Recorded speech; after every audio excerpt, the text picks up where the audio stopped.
Hi friends, தம்பியோட birthday இன்னைக்கு 12 மணிக்கே ஸ்டார்ட் ஆயிடுச்சு. எப்பவும் நம்ம காலேஜ் படிக்கும்போதெல்லாம் அந்த 12 மணிக்கு யார் ஃபர்ஸ்ட் விஷ் பண்றதுல ஒரு சந்தோஷம் எதிர்பார்ப்போம்.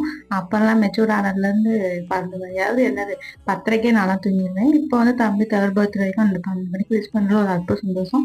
அப்படியே விஷ் பண்ணி ஸ்டார்ட் ஆயிடுச்சு. காலையில எழுந்திரிச்சதுலேருந்து ஒரு சுவிட்ச் போட்ட மாதிரி இன்னைக்கு எல்லாமே மின்னல் வேகத்துல தான் இருந்துச்சு. தம்பியை குளிக்க வச்சுட்டு டிஃபன் செஞ்சுட்டு நானும் குளிச்சுட்டு ஒரு 10 மணிக்கு கோயில் போனோம். வர ஒரு 11 முக்கால் ஆயிடுச்சு. நல்லா கறி அலசி வச்சுட்டு போனதுனால டக்குன்னு வந்தோன்னே பரட்டி வச்சுட்டேன். ஒரு 12 மணிக்கு நான் ஸ்டார்ட் பண்ணியிருப்பேன். ஒரு 12:45 ரைஸு. அவனுக்கு இன்னைக்கு புதினா கொத்தமல்லி போட்டு சிக்கன் குழம்பு வச்சுட்டேன். ஏன்னா எப்படி டயர்டாக இருக்கும், நைட்டு எதுவும் செய்ய முடியாது. குழம்பு வச்சா இட்லி செஞ்சு ஊற்றிடலான்னு சொல்லிட்டு அந்த பிளானில் வச்சது.